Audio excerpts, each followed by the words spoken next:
So sir, pag bala pala nito sir. So may bala na to.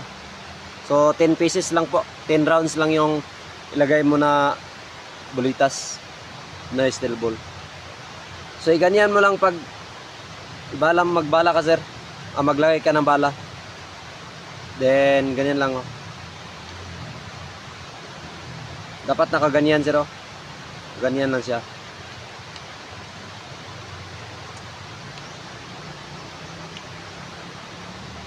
So kung ang bala mo sir ay magkaganyan sir yung bala mo. Magkaganyan yung bala mo. So ang gawin mo dyan, so, ganito lang po.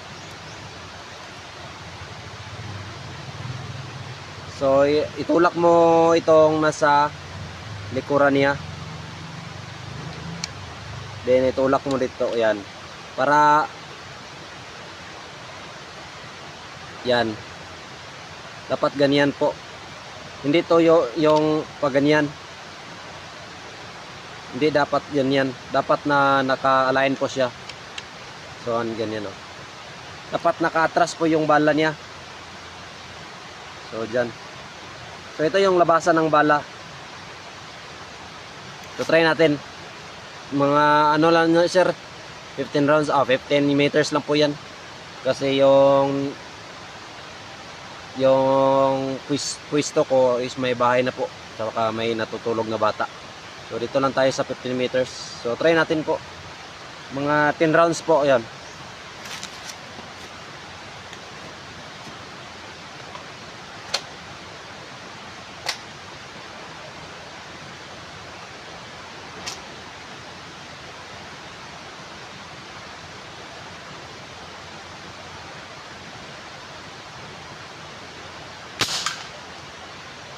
Hit. Second shot.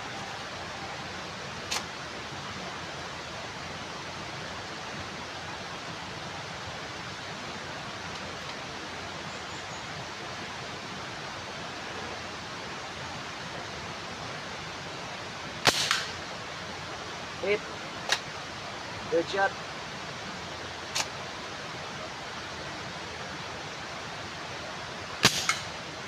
Hit. Fourth shot.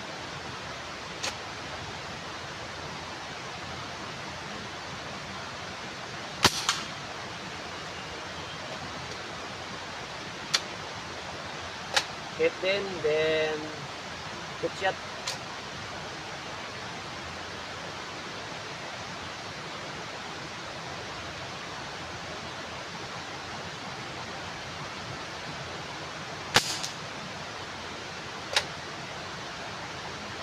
Miss.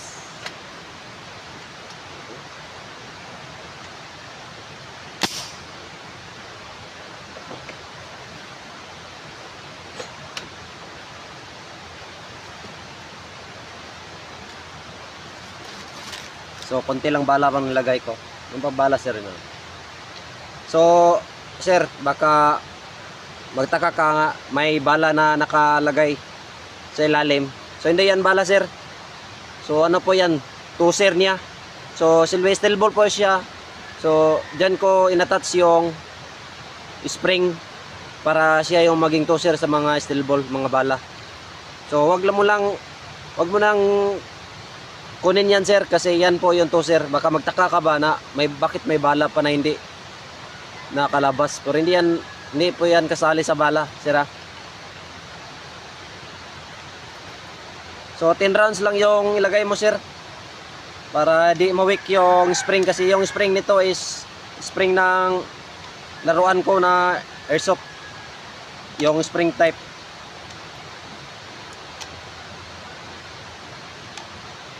Kaya 10 rounds lang yung palagay ko sa iyo para di ma-weak yung spring.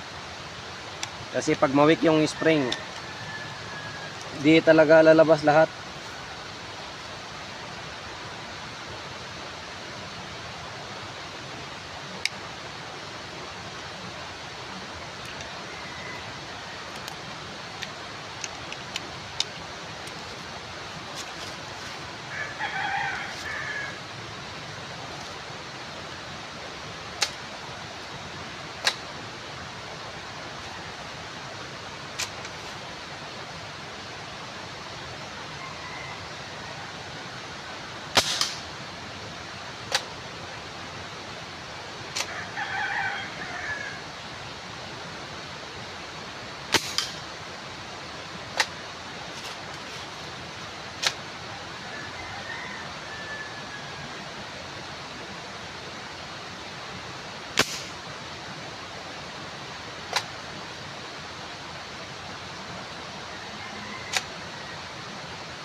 So, kaiba ng bala niya.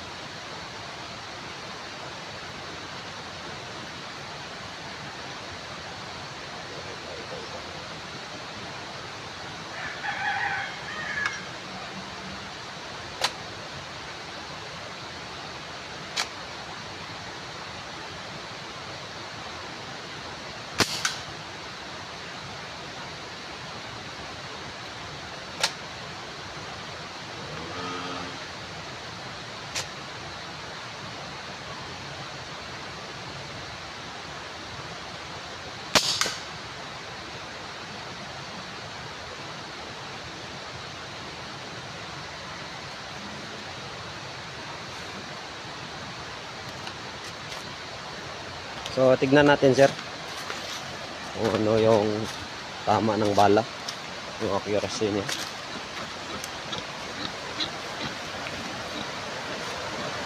So, ito yung lata.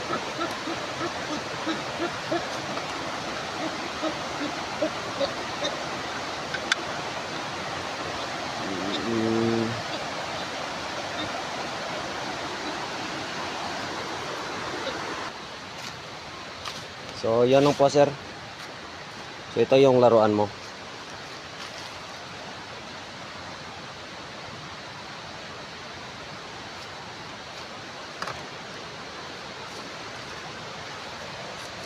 So, yan lang po. Then, isi-ship natin to bukas. Kasi, medyo natagalan ako ngayon sa ibang unit. Kasi may, ano kasi yung unit, yung ibang unit, may need na, anoon pa, ni-repair ko kasi medyo may something.